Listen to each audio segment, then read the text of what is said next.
ensina a perdoar também. As tuas bênçãos eu preciso cada dia pra viver. Teu é o poder, o reino e a glória pra todo sempre.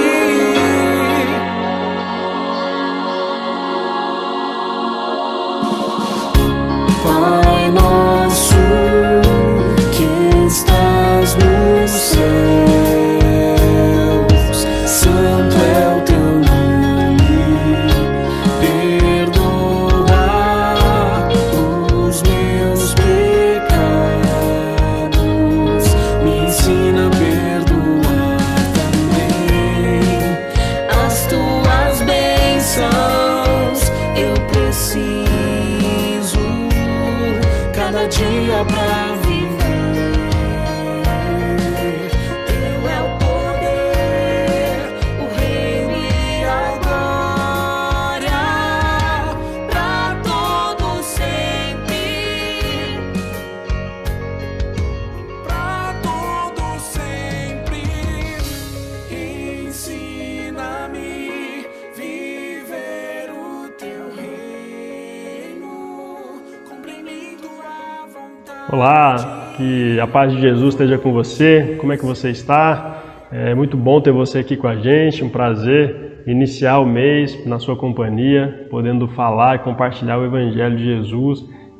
E hoje a gente vai iniciar uma série nova de mensagens com o tema Igreja Missional em Ação. No último mês de agosto, a gente terminou a série Agosto de Deus, vimos os ingredientes à mesa com Jesus. E agora, de certa forma, em continuidade com a série anterior, a gente vai ver o que acontece com esses discípulos e com a Igreja de Jesus depois que Jesus morre, depois que Jesus ressuscita e vai para o céu.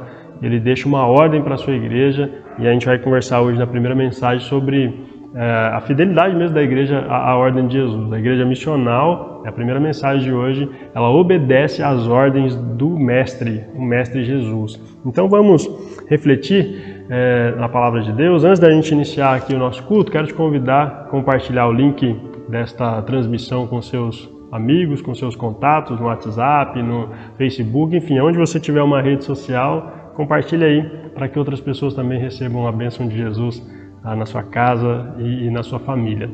Amém? Vamos lá então? Vamos iniciar em nome do Senhor com a leitura bíblica no livro de Atos dos Apóstolos, capítulo 1. Nós vamos ler o versículo 4 e 5. A palavra de Deus diz assim: e comendo com eles, deu-lhes esta ordem: não se afastem de Jerusalém, mas esperem a promessa do Pai, a qual vocês ouviram de mim. Porque João, na verdade, batizou com água, mas vocês serão batizados com o Espírito Santo dentro de poucos dias. Esta palavra é de Jesus. E com base nessa palavra, nós vamos orar agora pedindo a sua bênção. Vamos orar? Ore comigo, ore aí na sua casa. Vamos pedir a bênção de Jesus para a sua família nesse momento. Oremos ao Senhor. Querido Deus e amado Pai, é muito bom poder estar em sua presença, em sua companhia, juntamente com os nossos amigos, nossos irmãos, as nossas irmãs que estão nas suas casas, para celebrar o Senhor.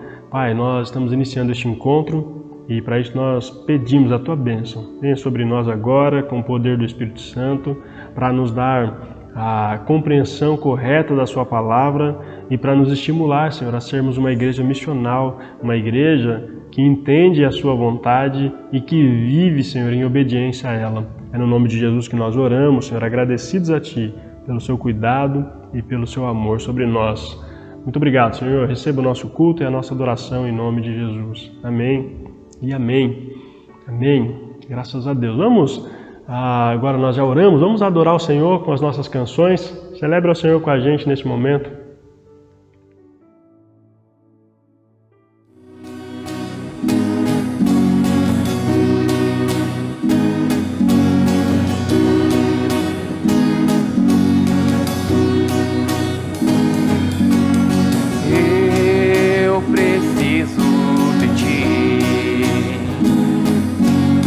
Eu preciso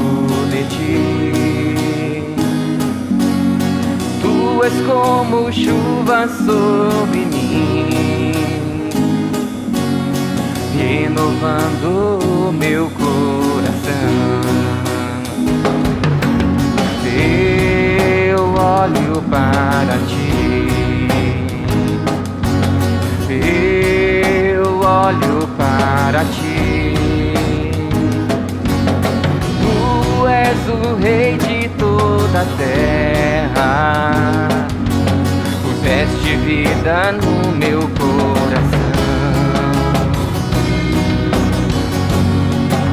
Só quero estar contigo, Senhor.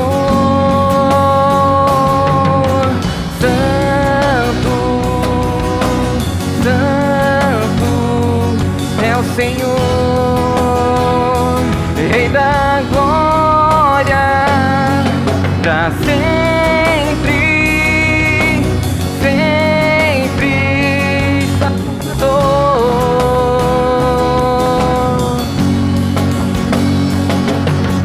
Santo, Santo é o Senhor, Rei da glória, pra sempre, sempre Salvador.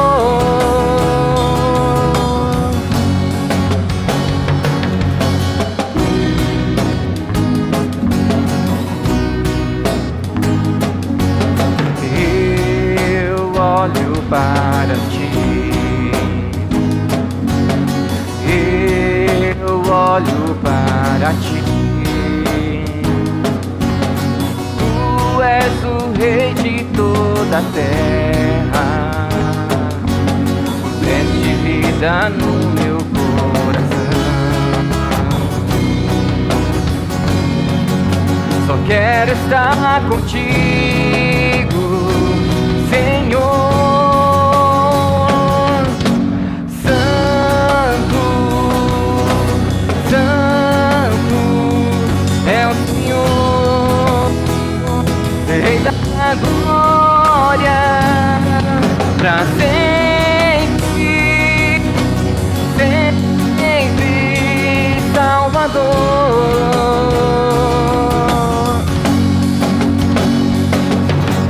Santo, Santo é o Senhor, Rei da glória, pra sempre,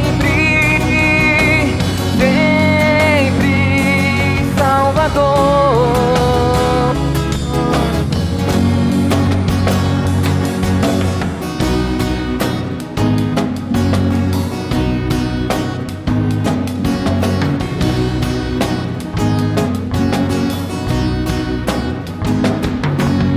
Pode o mundo se abalar,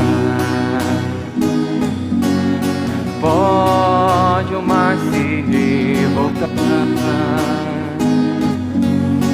tu não me deixarás cair, puseste-me nas chagas de tuas mãos. Quero estar contigo, Senhor. Só quero estar contigo, Senhor. Só quero estar contigo, Senhor. Santo, Santo,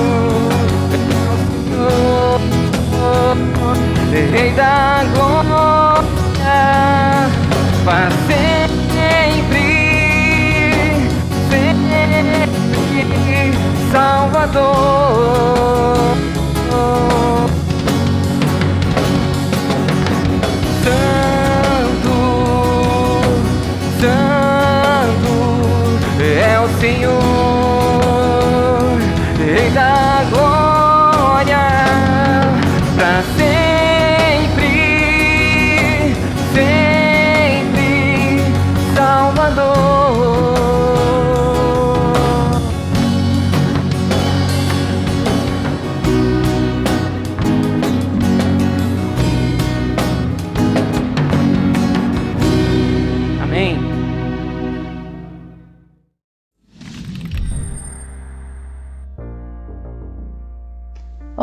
Olá, tudo bem? Boa noite. A paz do Senhor.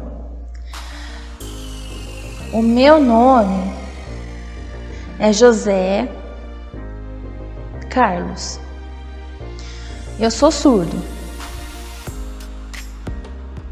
Você que tem vontade de aprender Libras, vamos ensaiar um pouquinho no momento Libras.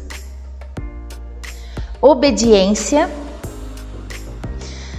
reino de Deus, Jesus voltará, oração,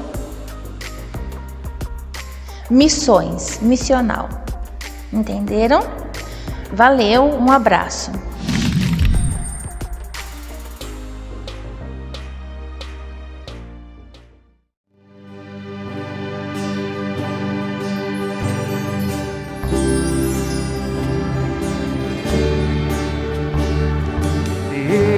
Exaltado, Rei exaltado no céu, eu louvarei, Ele exaltado para sempre, exaltado seu nome, louvarei.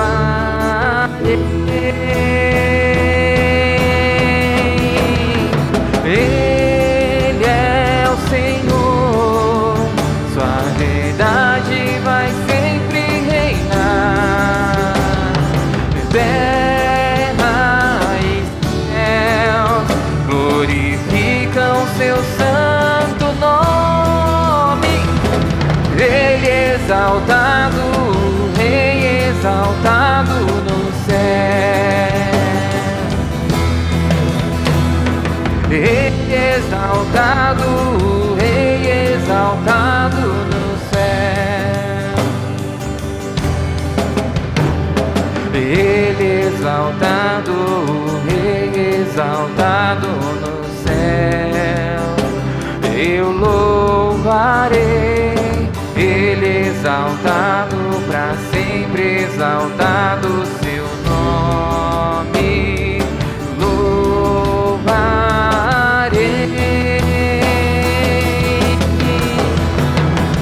Ele é o Senhor, sua verdade vai sempre reinar.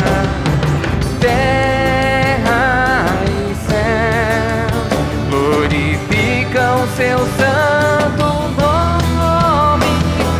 Ele exaltado, Rei exaltado no céu.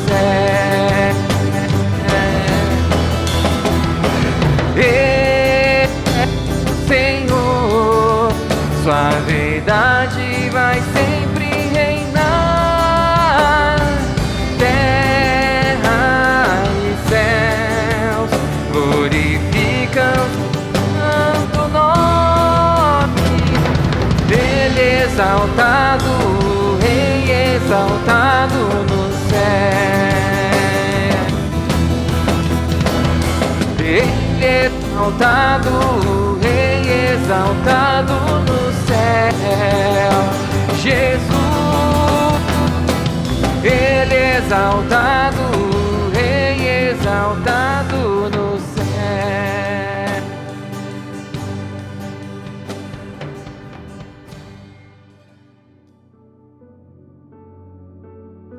Amém. Graças a Deus. Vamos então refletir a palavra do Senhor nesse momento. A gente terminou a série Agosto de Deus e a gente inicia a série A Igreja Missional em Ação. Mês de setembro, entre nós, promessistas, entre a Igreja da Promessa, é conhecido como mês de missões. Então é um mês que a gente destaca para falar sobre a nossa missão como igreja, a missão que Jesus deixou para nós como igreja. Nós vamos fazer isso com base no livro de Atos dos Apóstolos, especialmente aqui os 2 primeiros capítulos do livro. Nós vamos ver algumas ações missionais da igreja do tempo de Jesus, ali da primeira igreja, logo após a ressurreição de Jesus, quando a igreja dele é inaugurada, é instituída, mas lições estas que são válidas para todas as igrejas de todos os tempos, né, em todas as eras. É a igreja de Jesus que continua viva, continua ativa, né, continua em ação. Então, Para a mensagem de hoje nós vamos refletir em Atos capítulo 1, do versículo 4 até o versículo 14. Vamos então pensar um pouco nesse texto, né? O que é ser missional? Quando a gente fala de uma igreja missional, a gente está falando de uma igreja... ser missional é muito mais do que um slogan simplesmente, né? Hoje muita gente vê essa expressão apenas como um modismo, né? Mas não, ser missionário é muito mais do que um slogan que está na moda, não é mais uma onda, mais um movimento evangélico. Sobretudo, ser missional é um estilo de vida, é o estilo de vida que Jesus espera dos seus seguidores. Então, se você é seguidor de Jesus, se você foi chamado por Jesus, entende esse chamado e decidiu seguir a Jesus, então você deve viver de forma missional, tanto no seu estilo pessoal de viver, como juntamente com a sua comunidade de fé. Então, o sonho de uma igreja missional, ela envolve muito mais do que modelos arrojados de liturgia, né? A maneira como a gente faz o culto, ela vai muito além do que o layout do próprio culto, né? Os formatos, a maneira como a gente organiza, o cenário que a gente usa, né? Para transmitir aqui o nosso culto, para fazer as nossas lives, vai muito além do templo onde nós nos reunimos, do lugar onde nós nos encontramos. Envolve e tem a ver com uma mentalidade que cada cristão de fato se compreende como um discípulo de Jesus. Cada cristão é discípulo de Jesus Cristo e cada discípulo de Jesus entende a sua responsabilidade de anunciar o Senhor em todos os lugares, em cada lugar onde ele esteja, onde ele convive, com todas as pessoas à sua volta e de todas as formas possíveis, todas as formas que ele conseguir. Então é assim que nós devemos viver, proclamando o Evangelho de Jesus. Deixa eu dizer uma coisa para você, a igreja de Jesus, a verdadeira igreja de Jesus Cristo, ela é submissa e obediente. Esta é uma verdade que fica muito clara aqui no texto que nós lemos, quando Jesus dá essa ordem. Na sequência desse texto, conforme nós vamos ver, essa é uma das maiores marcas distintivas da comunidade daqueles que estão sendo salvos por Jesus, a obediência. A igreja missional é uma igreja que obedece. O próprio Jesus, durante seu ministério aqui na terra, ele afirmou, em João capítulo 14, no versículo 15, ele disse: se me amardes, verdadeiramente guardareis os meus mandamentos, as minhas ordens. Então a igreja missional, ela obedece às ordens do Mestre. Esse é o tema da nossa primeira mensagem. E o texto que a gente embasa essa reflexão, ele vai tratar, de certa forma, da introdução à história dos primeiros anos da comunidade dos salvos, da nova aliança, do Novo Testamento, a igreja de Jesus Cristo que foi ali estabelecida. Então vamos ver, com base no exemplo dos nossos irmãos do passado, da primeira igreja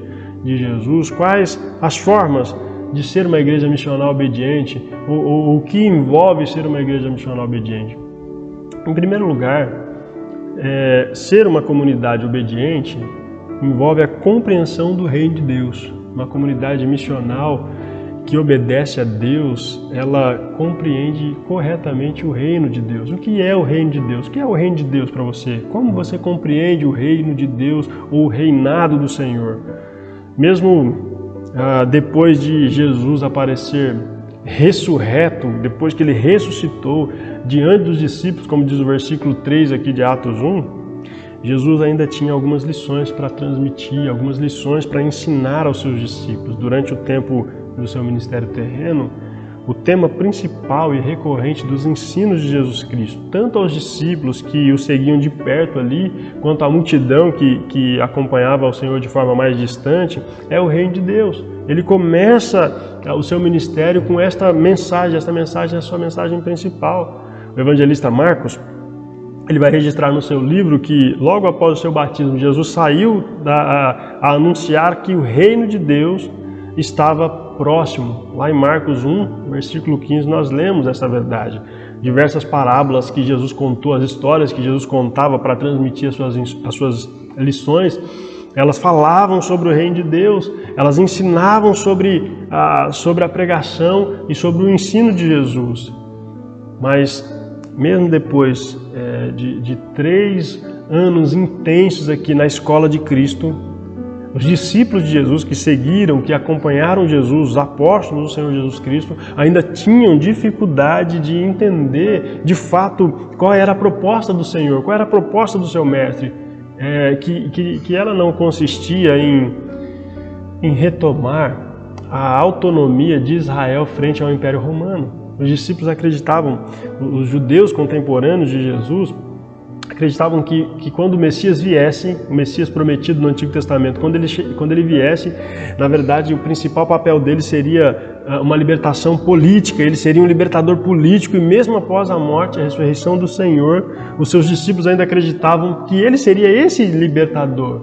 Veja o que eles perguntam para Jesus. Olha o versículo 6, eles olham para Jesus e dizem assim: Senhor, é este o tempo em que restaurarás o reino de Israel? Os discípulos ainda compreendiam o reino de Deus numa esfera terrena, numa esfera humana, numa esfera política. Mas Jesus ele responde a essa pergunta falando que não competia aos discípulos saber os tempos e as épocas.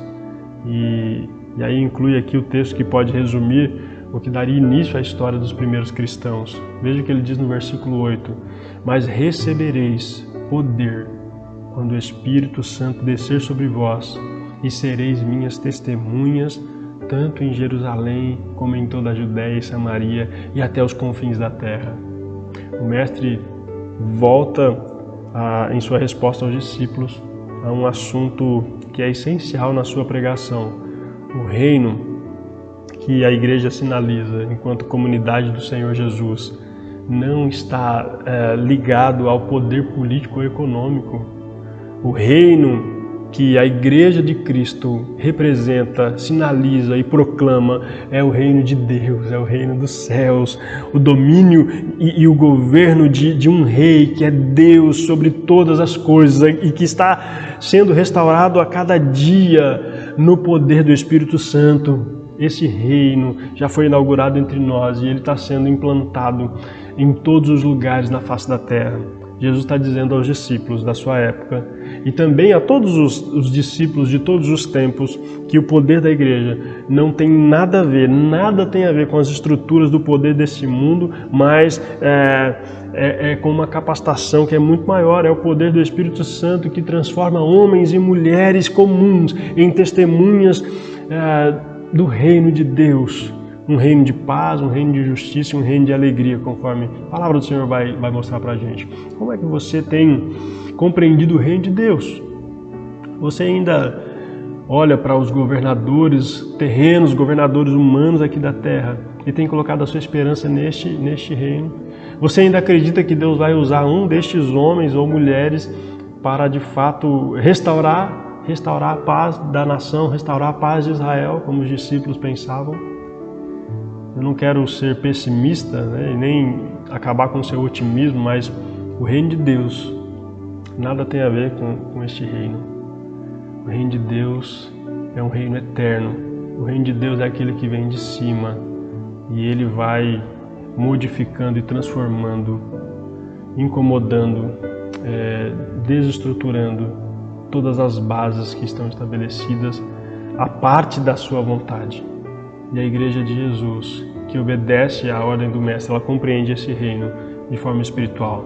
A Igreja missional, que Jesus espera que nós sejamos, ela baseia a sua obediência na consciência de que ela foi chamada pelo seu Senhor para contribuir no avanço e no restabelecimento do seu reino, do reino de Deus, pelo próprio Senhor. Então, por meio das ações, esta igreja mostra os valores do reino dos céus. Quais são os valores do reino de Deus? São os valores e os propósitos de Deus que são contrários aos valores deste mundo. Ela mostra para este mundo caído e perdido os valores eternos, os valores cristãos. Por isso, nós somos chamados a um aprofundamento, a uma profundidade diária do nosso conhecimento. O seu conhecimento acerca do reino de Deus não pode ser superficial, não pode ser raso, precisa ser um conhecimento profundo acerca desse reino. Estude sobre o reino de Deus, leia sobre o reino de Deus, busque o reino de Deus, diz a Bíblia, em primeiro lugar, para que você e eu sejamos a igreja que Jesus Cristo espera que sejamos. Amém? Para que juntos nós possamos ser essa comunidade missional obediente. Em segundo lugar, ser uma comunidade obediente envolve a esperança do retorno de Cristo.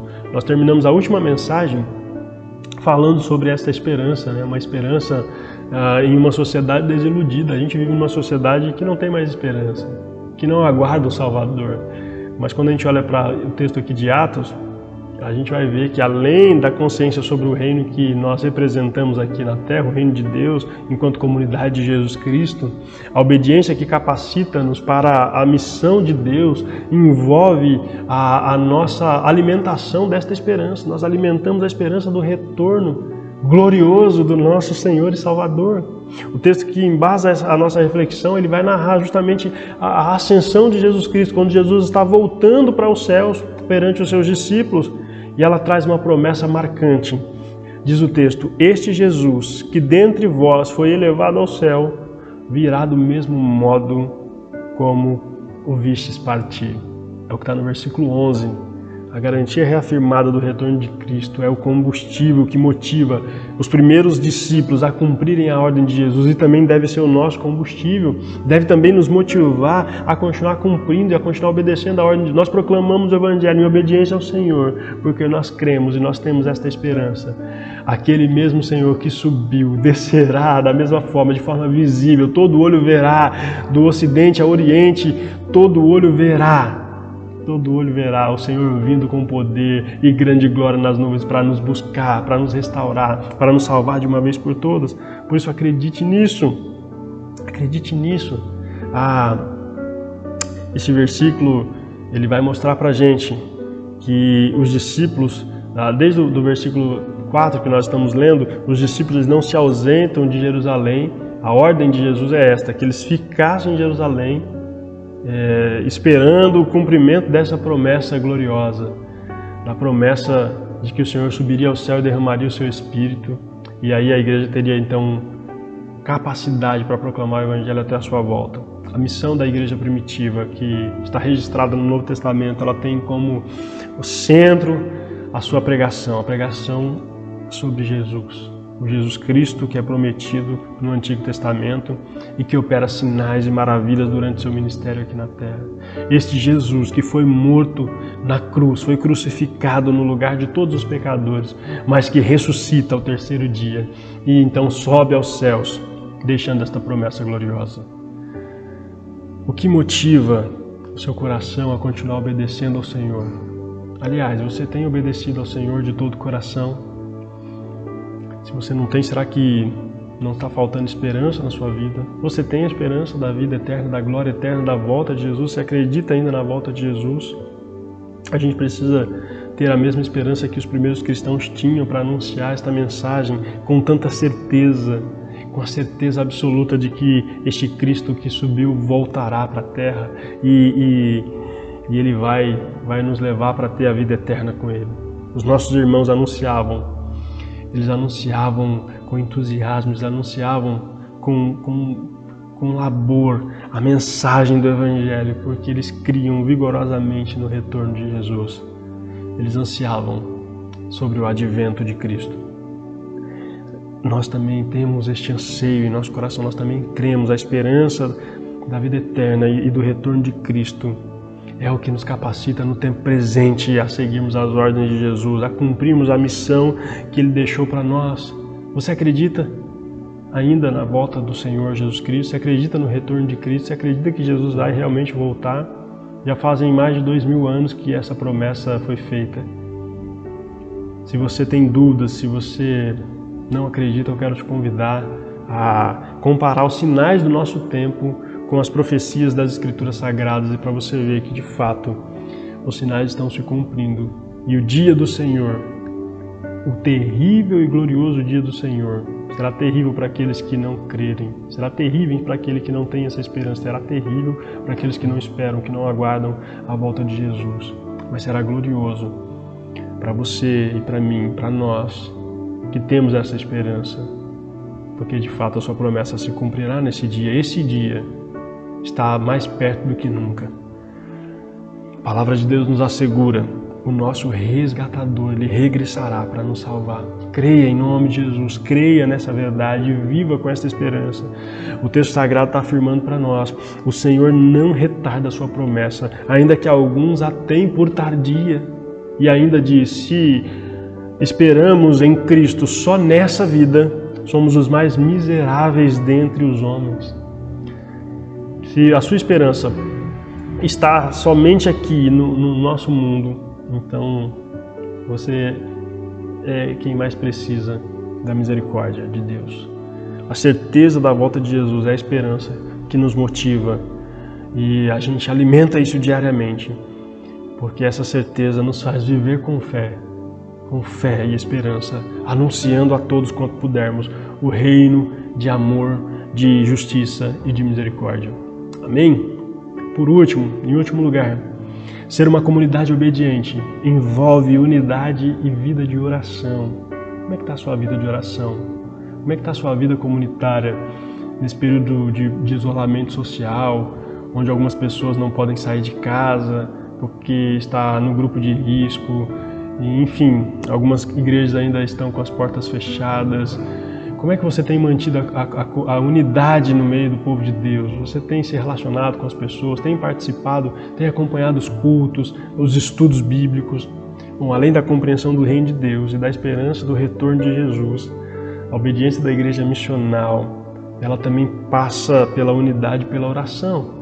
É isso que vai contar para nós os versículos 13 e versículo 14 do capítulo 1 de Atos. Os discípulos, após assistirem à ascensão de Cristo, após verem o Senhor retornando para o céu, eles não voltam para Jerusalém e ficam de braços cruzados, esperando a promessa de Jesus cair do céu, se cumprir. Mas o texto vai dizer que acontece o contrário, eles voltam para Jerusalém e eles se dedicam incessantemente à oração e à unidade. Eles estão ali unanimemente unidos no mesmo propósito, na mesma fé, buscando o poder de Deus. Pouco tempo antes da crucificação de Jesus, os discípulos mais próximos dele discutem sobre quem é o maior entre eles. E aí eles recebem do mestre uma importante lição. Nós vimos isso basicamente em toda a série, né, de mensagens do mês anterior. No momento ali do lava-pés, o Senhor transmite uma belíssima lição sobre humildade. Mas agora, depois da ressurreição, de fato, eles aprendem essa lição e eles voltam para Jerusalém com esse senso de unidade, de propósito. Essa unidade é marcada por inclusão, uma vez que Lucas, que é o autor do livro de Atos, o médico, ele vai registrar aqui no versículo 14 que eles estavam unidos não somente com os apóstolos ali, mas diz o texto que também estavam com eles as mulheres. A gente tinha ali um número de 120 pessoas, entre esses 120 tínhamos discípulos e discípulas do Senhor, reunidos, orando, buscando o poder do Espírito Santo. Após a ascensão do Senhor, a igreja se reúne com todas as pessoas que desejam seguir ao Senhor. Não há mais discussões sobre quem é o maior ou quem é o menor. Essa lição eles aprenderam. Mas todos estão com um só pensamento e todos estão aqui com uma só vontade. Qual é a vontade deles? Obedecerem à ordem do Senhor. Eles estão ali em Jerusalém esperando a promessa que Jesus havia feito. Mas eles estão ali em obediência à ordem de Jesus. Jesus deu esta ordem para eles. Essa unidade leva a vida de oração, leva a gente a buscar uma vida de busca intensa por Deus. Essa vida de oração é necessária para que de fato a gente possa obter, receber as promessas de Jesus. Se Jesus te deu uma ordem e uma promessa, você quer receber a promessa de Jesus na sua vida, obedeça a sua ordem, Ele vai cumpri-la. Jesus ele dá esse poder à igreja. No capítulo 2, nós vemos o cumprimento dessa promessa. E o fato de todos desejarem a mesma coisa produz um ambiente de oração, um ambiente de devoção, de busca pelo mesmo propósito. Isso é essencial para uma comunidade missional. Nós precisamos ter uma vida de oração, Qual foi a última vez que você passou um tempo em oração? Talvez você diga assim, estou com saudade das vigílias de oração, né? Você que está acostumado a participar de vigílias de oração, o que é vigília de oração? Você que não participa, né? É um tempo a mais, onde a gente gasta algumas horas a mais buscando a Deus, onde nós dedicamos um tempo somente à oração, somente à busca por Deus. Aí você fala, poxa, mas a gente não está se reunindo, então a gente não tem vigília, então a gente não tem tempo de oração. Será que você só ora quando você tem a oportunidade de participar de uma vigília de oração? Jesus nos ensinou lá no Evangelho de Mateus, capítulo 6, que a gente precisa entrar em nosso quarto de forma pessoal, aproveitar, quem sabe, o isolamento social agora para fazer isso, orar no nosso quarto e buscar o Senhor com sinceridade. E Deus, diz a Bíblia, vai recompensar. Quando a gente ora em secreto, a Bíblia diz que o Pai que vem em secreto nos recompensará. Você se lembra da última vez que você entrou no seu quarto para passar um tempo em oração? E aí a gente está falando de unidade e de oração em conjunto. Mas uma coisa depende da outra. Se eu não tenho uma vida de oração quando eu estou sozinho, eu também vou ter dificuldade de ter uma vida de oração em comunidade. Os discípulos foram ensinados a orarem sozinhos para depois estarem juntos, unidos em oração. É impossível nós termos uma vida comunitária de oração fervorosa, por outro lado, se nós não tivermos essa unidade. A gente precisa trazer esta carga, esta experiência de uma vida diária de oração, juntamente com a igreja, para os nossos encontros, sejam eles virtuais ou sejam eles presenciais, para que nós dediquemos um tempo orando uns pelos outros.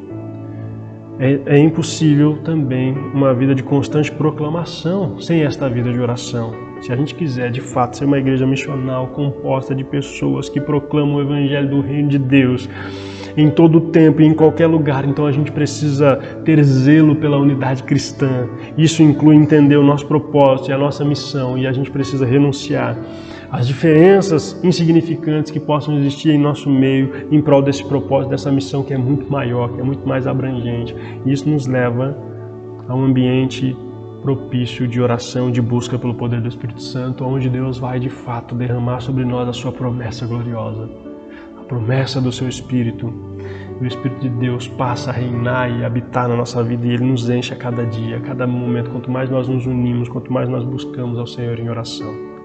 Por isso, nós somos uma comunidade missional que obedece às ordens do Mestre. Nós somos a igreja do Senhor, quando nós compreendemos o seu reino, quando nós, de fato, alimentamos a nossa esperança, quando nós nos unimos em oração. Amém? Para a gente terminar, para refletir, praticar, a gente aprende que, de fato, essas são ações missionais, são ações que marcam uma igreja missional. A obediência é a primeira marca de uma igreja missional. Obedeça ao Senhor, obedeça a ordem de Jesus. Quem diz que a gente deve orar foi o próprio Senhor Jesus.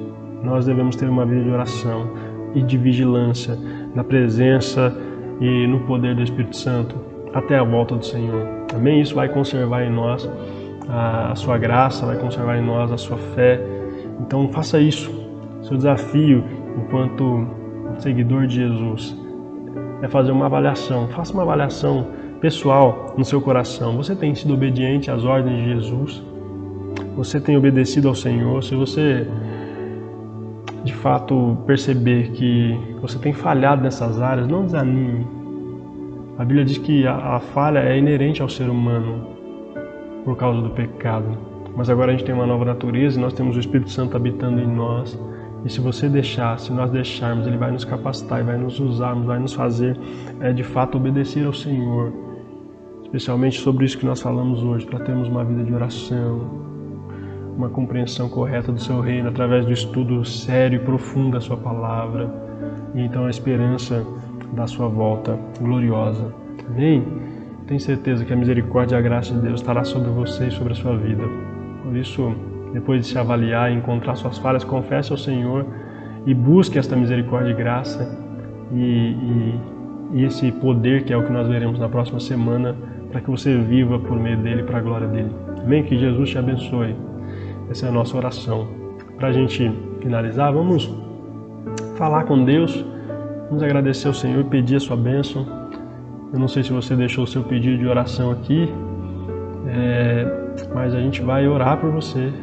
Vamos orar por você, pela sua família, pelos pedidos que estão aqui, para que Deus possa, de fato, derramar o seu Espírito, o seu poder sobre a sua vida e te faça um seguidor de Jesus, não apenas de popularidade, né? Não apenas um seguidor à distância, mas um seguidor íntimo que obedece às suas ordens, que experimenta a sua presença todos os dias da sua vida. Amém? Vamos falar com Deus, vamos pedir a graça de Jesus e que nós sejamos uma comunidade obediente. Ore comigo, por favor, aí onde você está. Senhor Jesus, nós te adoramos, exaltamos ao teu nome, porque tu és o Rei eterno, tu és o Deus vivo que desceu do céu e veio morrer em nosso lugar. A sua palavra diz que o Senhor foi obediente até a morte de cruz. E o Senhor nos ensinou com o seu exemplo a sermos obedientes também.